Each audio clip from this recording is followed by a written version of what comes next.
Hari ini merupakan satu detik penting dalam industri penerbangan negara. Sukacita saya nak mengumumkan bahawa Jemaah Menteri pada 11 Jun yang lalu telah meluluskan cadangan untuk menjadikan pihak berkuasa penerbangan awam Malaysia ataupun Civil Aviation Authority of Malaysia sebagai badan berkanun diasingkan saraan dan dibebaskan, BBDSB, berkuat kuasa mulai 1 Ogos 2025, 1 month from now.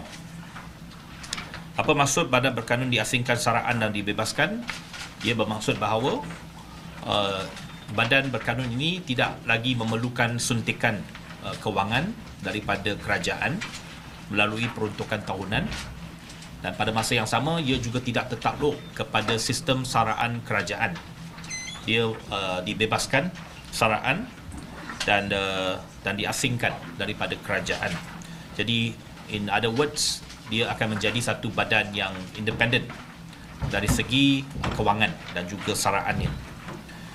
Keputusan ini adalah sejajar dengan usaha berterusan kerajaan untuk memperkukuh institusi penerbangan negara dan memastikan Malaysia kekal sebagai negara yang mempunyai sistem kawal selia penerbangan, teknikal dan ekonomi yang berwibawa, kompeten dan menepati piawaian antarabangsa.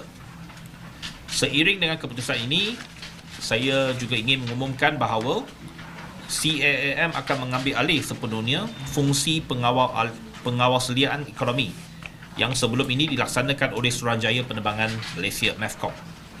Mulai 1 Ogos 2025, pada tarikh yang sama, CAAM dan MEFCOM akan dirasionalisasikan, di mana semua fungsi kawal selia industri penerbangan termasuk aspek teknikal dan ekonomi akan disatukan di bawah satu entiti, iaitu CAAM. Ia akan menjadikan CAAM satu-satunya badan kawal selia penerbangan negara yang lebih bersepadu dan cekap. Rasionalisasi CAAM dan MEFCOM ini merupakan sebahagian daripada usaha reformasi institusi kerajaan untuk meningkatkan kecekapan struktur kawal selia, mengurangkan pertindihan fungsi antara agensi yang mempunyai peranan sama dan memastikan penyampaian perkhidmatan yang lebih bersepadu dan efisien kepada industri dan rakyat.